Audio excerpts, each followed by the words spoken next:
it is June 4th. 5th. June 5th, 2025. Is it really the 5th? Yes. Oh I'm a day off all week. That's what happens when you travel. Anyway, it is June 5th, and I am just going to share a few techniques working with miniatures that I have learned over the years. And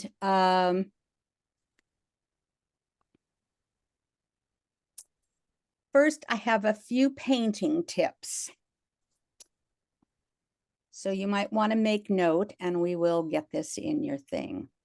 First of all, before you start painting with your paintbrushes, always dip them in water and get them wet first. And this is to help the, I'm taking my background off so you can see what I've got here. Okay, so when you have a paintbrush, you want to always get it wet before you start painting. Even if you're dry brushing, you want to get your brush wet. And that is because it helps the paint not to go up and get stuck up in this. I don't know what you call this. Does anybody know what you call this part, this metal part that's on brushes? The ferrule. The ferrule. Yeah, you don't want your paint getting stuck up in there because that's what helps. That contributes to making your brushes really stiff. So you want to always get your brush wet, and then you can dry it off with, I usually squeeze it. Then I paint on a paper towel to get it as dry as I can. And unless I'm just going to paint. If I'm painting, I don't care if it has water on it, if it's with water-based paints like acrylics. But if it's dry brushing, I want my brush kind of dry. Anyway, so that's a good tip. Always get your brush wet before you start painting. Next of all, of course, when we've talked about dry brushing, when you go to dry brush, I always need paper towels right handy. And I dip my brush in the paint. Let me get a paint here. Show you guys. Where's my water? Get my brush wet here. Dip it in the paint. Get my paint. I get paint on my brush. Now, you can't dry brush with all that paint on there. So I brush it and brush it and brush it on the towels till it's just barely makes these little kind of marks. Then I'll go to dry brush my thing. And then I just pick up more paint from here until it's too dry, and then I get more from the bottle or the container. Yeah. So that way you aren't going to get a big blob of paint on your thing that you want to dry brush and do accents on. You really want very little, and you want to add a little bit at a time.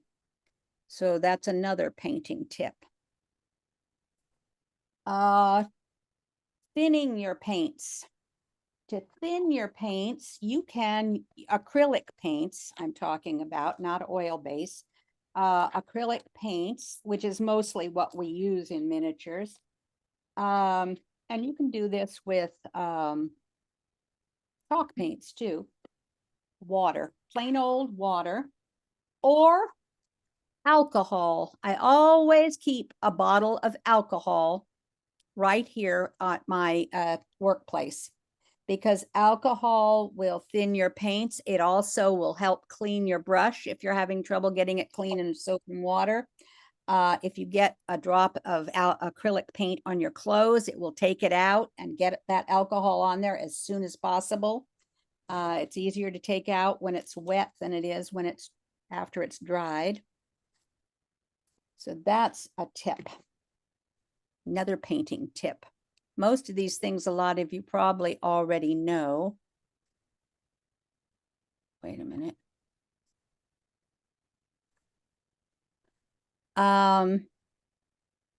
Okay, painting with acrylic paints.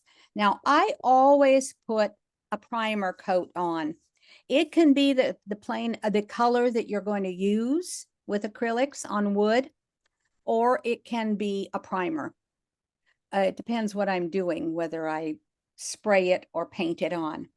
But after you've put that initial coat on, you should sand it lightly with a fine grade of sandpaper, like 320 or 400, and get it smooth, and then brush it all off, and then you can go ahead and paint it, because the first layer of paint you put on there is going to bring up the what do you Grain. call that? The The grain. grain. It's gonna bring up the grain in the wood and make it kind of bumpy. And I hate to look at people's spent hours painting stuff and it looks all gritty, because that's because they didn't put a coat on and then sand it well and then brush it all off and then do the final coat. And if you like it shiny, sometimes, because most acrylic paints, like the ones we use, the craft ones, they don't have much of a shine to them. So I like a little shine. So I'll spray it maybe with a fine coat of satin finish, clear satin finish. I don't like a lot, yeah, or paint it on with a matte or a satin varnish. I don't like, if you want high gloss, I will use high gloss if I'm painting like a refrigerator or a stove or something. You put high gloss on and then it looks more like a real stove or something. Like enamel, yeah. Like enamel, yeah. But but I like my paint smooth looking, and so don't skip the sanding, because it just makes your stuff look gritty, especially when you take a picture of it.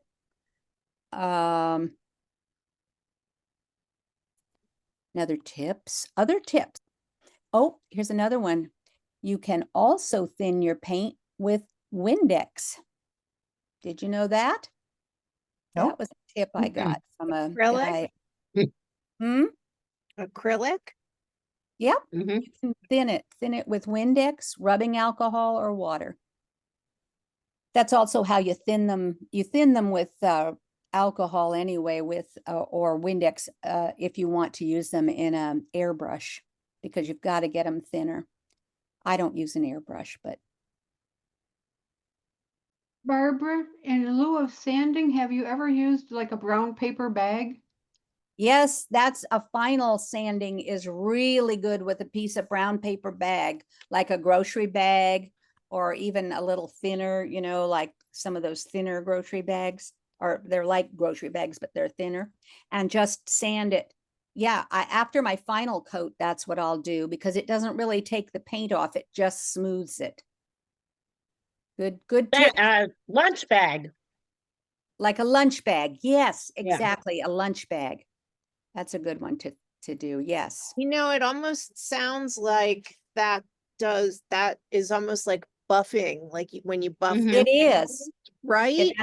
It's exactly what it is. Yes. Okay, that's It that's is. really cool. It is. Yeah. And it gives a little bit of shine too. Yeah, And it now I gives it want a to little try shine. it. You might not need to put varnish on it, Yeah. Right. Yeah. So that's another painting tip. So those are some painting. It's a good idea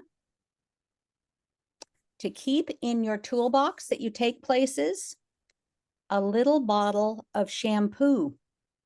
Keep a little bottle of shampoo in your toolbox, and you can always, it works really well to temporarily clean your brushes when there's no water available. You can use a paper towel to remove the excess paint, and then clean them with the shampoo wash until it'll keep the paint from drying in the bristles until you can get home or to water and wash them.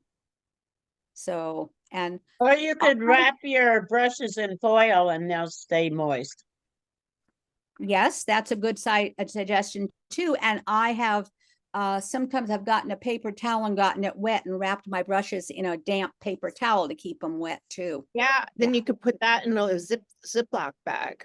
in a Ziploc bag, because it's not good to let them totally dry out if you can't wash them fairly soon. Yeah. And Is there anywhere on the name site or on, with our stuff in the miniatures, like the .io, where there's a list almost of like what, like a checklist of when you're packing to Yes. go travel and do miniatures, like what you want to make sure you have? I don't know if it's on our IGO group. I will. Um, Yeah, it is on the name site. If you go to the current house party that's going on in Cincinnati, Yes. if you're not going, you may not have an interest to go there, but no, always there's a list in the packet on the website of recommended tools to put in to bring with you. Perfect. And Perfect. so you go in there and look at the packet, and there's a lot of different pages to it, and find the one that has the tools to bring with you. Okay, great. That's Yeah. great to know. Yeah. And since we always have usually one convention or another up there, it's usually there. Yeah. And even like if we were going away and I wanted to like bring a small project to do, like I've never done that, but that's something that we should put on our website when we have our website. I need to call, I don't know, it may be on our website, that basic list, but things like the shampoo in a little bottle is not on Yeah. that. That's not on that list, but and obviously if you're flying and you have anything in bottles, like I usually have a tiny bottle of alcohol in my travel stuff, and a tiny a bottle of shampoo and stuff, and I always wrap them in Ziploc baggies, Mhm. because I don't care how tight. Especially glue, Yeah, what? especially glue. Put it in And a glues, freezer any glues, Ziploc yes. bag. Because when you're flying, the pressure and all sometimes makes these things leak. And I have had crazy glue leak all over my Oh, case. Oh, God. Oh, That is a nightmare, let me tell you. So So you should bring a new bottle, not open, or buy it when you get there. Mm. well, Walmart yeah, has it, the dollar store everybody has but you crazy can't glue. always get to a dollar store or a Walmart when you get there. So it's nice to have it, and just put them in Ziploc baggies, sandwich bags. Go to Dollar Tree and buy some little Ziploc bags for small bottles. I put all my glues that I travel with, because I usually don't need a lot of glue when I take a workshop. So I travel with these little bottles. Mhm. And I put alcohol in them. I'll put the shampoo in them. I'll put everything in those. I have a lot of them, and you can get them on Amazon. You can get them any place. And I really like these little bottles.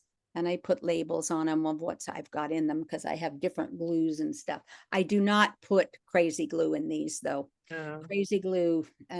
What I like to travel with the crazy glue, are the The individual packs, gel. either gel or these little individual Yeah. packets, because you Yeah. can use it and you Throw don't it feel out. too bad about throwing it out.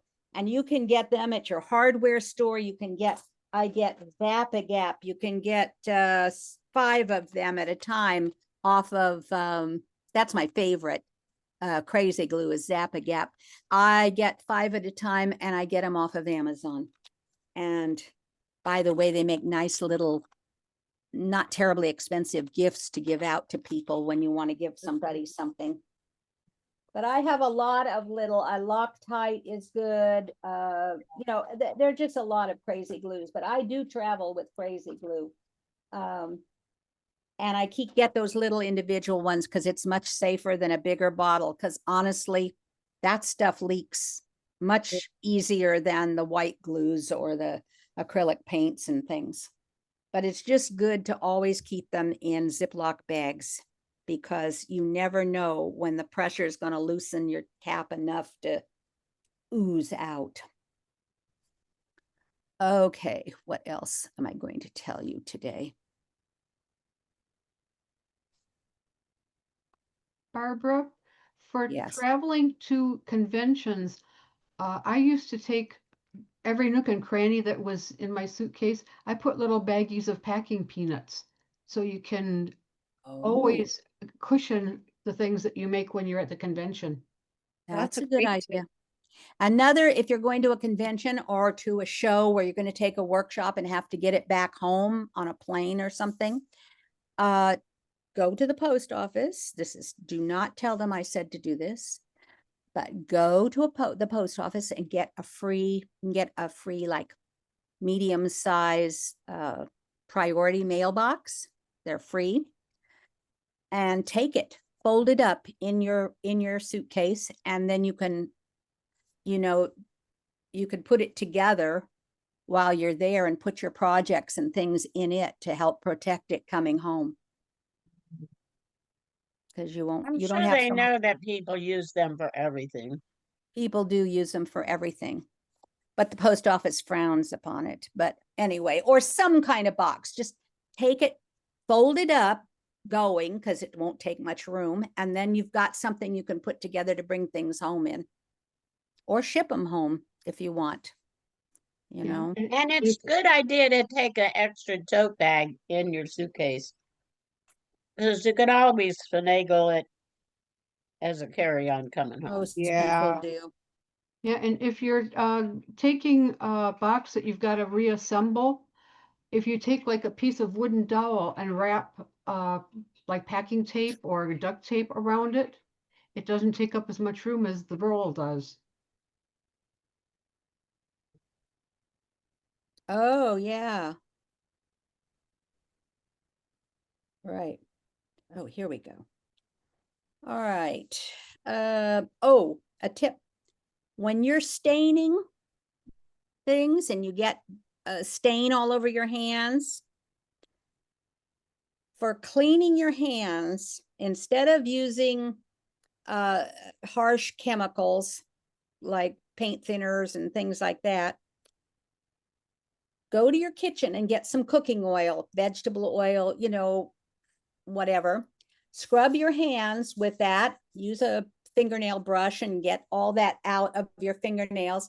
Then turn on the hot water and wash your hands with soap and water, and it's all gone. And all that oil is in your skin, and you haven't dried them out with solvents, So I also have used oil on my paintbrushes where I've used oil-based stains or paints, and that helps to take it out without using terrible smelling mineral spirits or whatever. So there's another tip for you.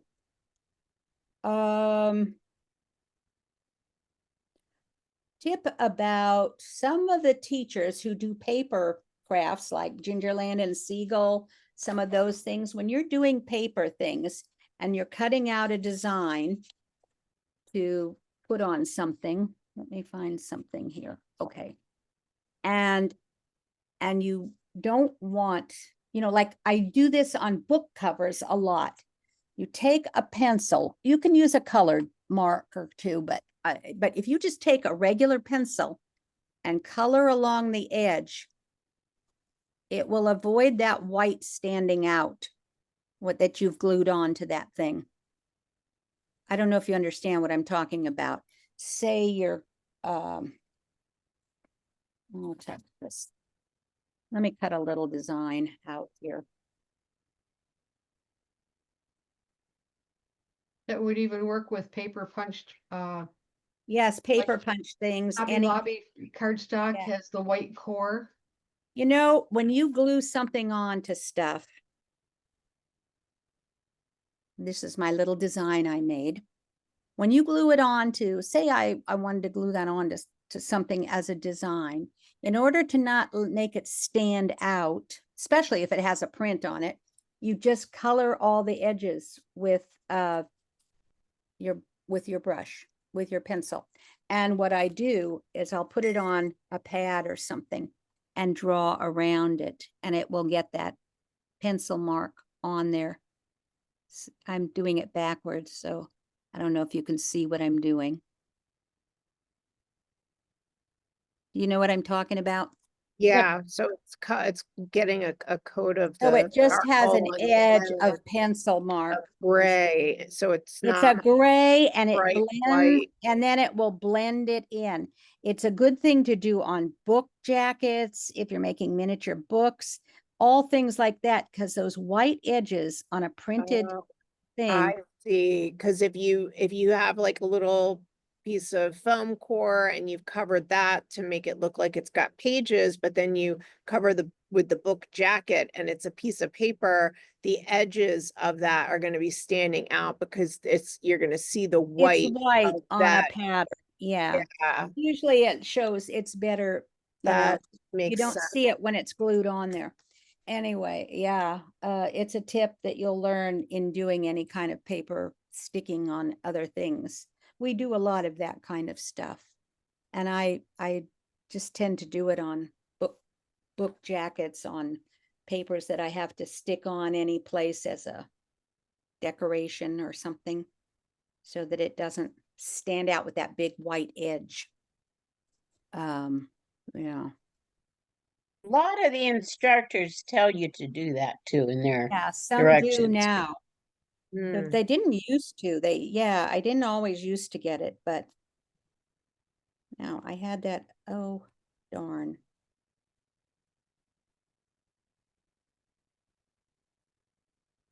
I just had my list up here and now I lost it. No. Oh, here it is. Okay. Oh, and I think I've showed a lot of you my sticks with the tape on it for painting. I'll take a stick like this. It's a tongue depressor. You can buy them in the pharmacy. You can get them on Amazon and stuff. Tongue depressors can be very, very handy. And then I use, you can get this in different thicknesses. And it is a double stick tape they use for scrapbooking, actually.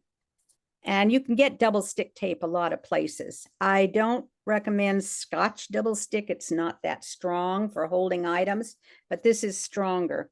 So what it is, it's one side is adhesive, is sticky. The other side is covered with a plastic that you can peel off. So I glue this onto the stick. I stick it on a stick. Then you peel it off. Now, getting it to peel is not always easy. You know how, I assume some of you have used this kind of stuff, and getting it started is not always easy, but once it's started, it peels off. There, I got the corner, the edge. Come on. Can't get my nails to work. Come on. There you go. There. Oh, it's not peeling off correctly. Oh, come on. Oh, it didn't peel totally. All right, I'm giving you a really great demo and it's not working. Sorry. You're off screen anyway. Oh, I know. I had to take it off to get, okay, I got it started. So, oh, where am I? Oh, okay. So, and if I peel it off, you can see that shiny part where it's adhesive is. So I can put little items on there and stick them on for painting and stuff, you know? Yeah, I love that. And it's really nice. And it's also a nice little gift to give somebody if you need to give people things. We give them out, you know, like when we have name day and stuff, and we make little goodie bags for people. So I usually make some of those, put one in everybody's goodie bag, so as something they can use. So that's a good little gifty thing too. You know, when I go to the conventions, and we have 3 meals at every convention where you sit with the same people, and there's usually 10 people to a table. And on Saturday night, you exchange gifts if you choose to. It's optional. And you bring something for everybody at the table, and then you get something from everybody at the table. So you will get 9 little gifts, and you give out 9 gifts. And but I usually bring 9 things for everybody at every meal. So this is the kind of thing I would bring for every, one of the other meals, that it's a kind of inexpensive kind of thing, but handy for people. You can never have too many sticks to stick your stuff on to paint. That's how I look at it. So things like that are handy for that. And what was the other thing I told you earlier would be a good little gift? I forgot what? Your mini glues? Yeah, the little mini glues too. Those make little good ones too for little individual things. Yeah. Okay, and then I've already showed you guys once about making fringe, how to make fringe on rugs with ribbon. Did I show you? Do you want me to show you that again? Yep. Okay, let me get the ribbon. Everybody know what grosgrain ribbon is? Yep. Remember. Nope. Uh-huh. Well, then we'll talk about that. This is grosgrain ribbon. I don't know, can you see the lines in it? Oh, okay. Yeah. Yeah. Yeah. And I've it tested that. comes in different it comes in different widths. This one is about 1.25 inches I have that polka thick, dot but ribbon you can back get there. it thin or whatever. Anyway, I cut a piece in half because I don't really want it that long. And you cut it down here. All right. So what you do is you take the grosgrain ribbon, and there's a thread right along each edge, and that's holding it all together. So you've Hold got it to, up a little bit more. There. Okay. yeah.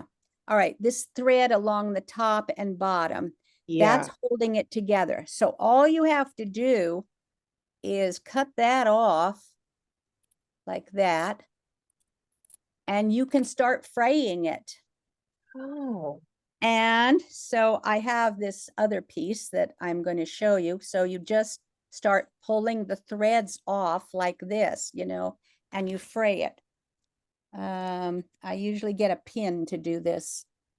Let me get a pin, like a straight pin, because it'll get it loose. And you can pull them off a couple threads at a time.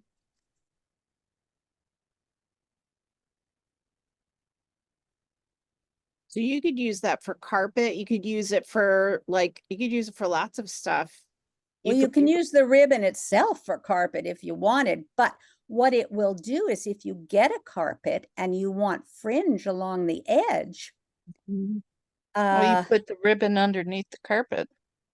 yeah, you can see how it's making that frayed edge, like Yeah. just Oh, like the nice edge of a too. carpet. Yeah, it's really And nice. It's a good scale. yeah, and you can do that. And it's perfect for 1-inch scale. It works for 1/2-inch scale. Now, when I do 1/4-inch scale, I usually use the silk ribbon for the fringing. It does the same exact thing. And as long as you leave one edge, it will not it won't fray out. And you could straighten that out because I didn't cut that straight. You can see it's not cut straight, but you can cut it straight after you've fringed it too, and after you get it on your rug. And then just glue it under the rug and have it stick out, and it makes a great fringe on rugs. So you could take a piece of fabric even and put this on the ends, and it would make, You can make anything. You can make a little purse. You could Yes. make it could go on the top of Indian, like the 60s boots that my mom used to wear. You could, yes, like exactly. anything that would have fringe, even like what are these called? Valances sometimes have like a little Oh, fringe yeah, or it could be a valance. It the could be a, ties around. right. Yeah. Yes. So all you need to do though is you do need to keep, so you can cut it thinner, or you can buy it thinner, but I just happen to have this piece here. So I can cut it thinner, peel this stuff off, and I can peel these. I love fringing. I could sit here and fringe for hours. And you can do it right down to that thread along the edge and it will not fall apart. Just don't cut that off, you know, and that will make a great fringe on things. So that's another tip.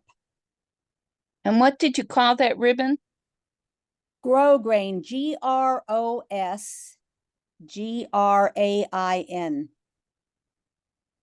Oh. And We most just called fabrics. it ribbed ribbon. Yeah, well, that's what it's technically called, is grosgrain ribbon. Yeah. And it's spelled like gross grain, only with one S. I'm having so many ideas of things. You could put it on linens. There's, you know, depending on like the style and the time period that you're like working Right. in. Yeah. Placemats. Shoes. Yes. Little Placemats, yes, placemat. it's great for placemats too, Yes. because you can make it almost any thickness you want. Yeah. So, and then, like I said, I use silk ribbon. Well, I use silk ribbon a lot in miniatures, and you can,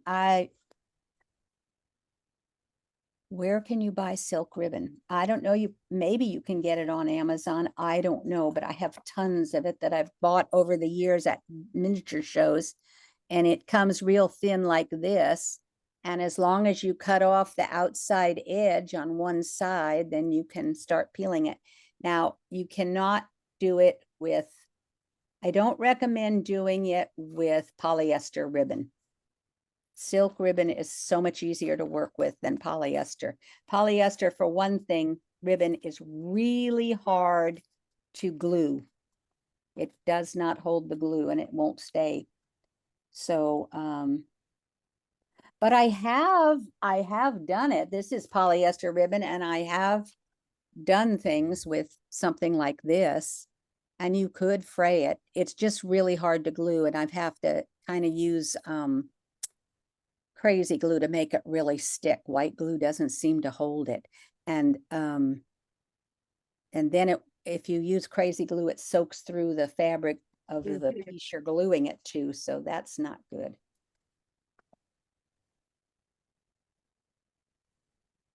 Anyway, when it comes to ribbons, these are all my silk ribbons. And then I have another box of other ribbons. So anyway, that's my tips and tricks for today. They do have silk ribbon on Amazon, but they don't, the narrowest one is, I think, 3/8 of an inch. Yeah, and see, if you go, when I go to the shows and stuff, or some of the dealers, like I would bet Deb Lau, who has, what is her business? Is that Dragonfly? Dragonfly. She probably has silk ribbon. And there's probably a Joanne Roberts, but she doesn't have a website. So I get it in usually this width, which is about 1/8 of an inch. And I get it in tinier, or for smaller scales, I can get it real tiny. Where's my thinner one? I don't have any that's loose here. It's all in packages. Here's some. Let me open it. So, but I will get it, you can get it down to about 1/16 of an inch if you want it that thin. Can you see how thin this is? Oh, you can't see how thin it is, but it's, I would say it's, yeah, it's about 1/16 of an inch. So silk ribbon comes, and it also comes real wide too. I mean, this is silk ribbon too. So you can get it in all kinds of widths. I have so much silk ribbon that I have it packaged in little baggies according to colors. I had this all done by color, and I have one of those like standing things that's like Yeah. 3 sets of drawers, and it's all ribbon. Yeah, And one's That's metallic, cool. one's large ribbon, and then the top is like these are mixed. all silk ribbons in Oh, blue. that's nice. So but when you've been doing this for 40 years, that's how you start. Yeah. I get nuts, you know, I start saying, I don't know if I have this color, so I'll buy more. Or I'll get a whole bunch donated and then or somebody will just give me their silk ribbon because they're not going to use it anymore. Just all kinds of things so when I die, somebody's going to get a lot of ribbon. A I lot. love ribbon. Anyway, I love ribbons. So those are some of my tips for today. More to come, but anyway, that's some ideas for you.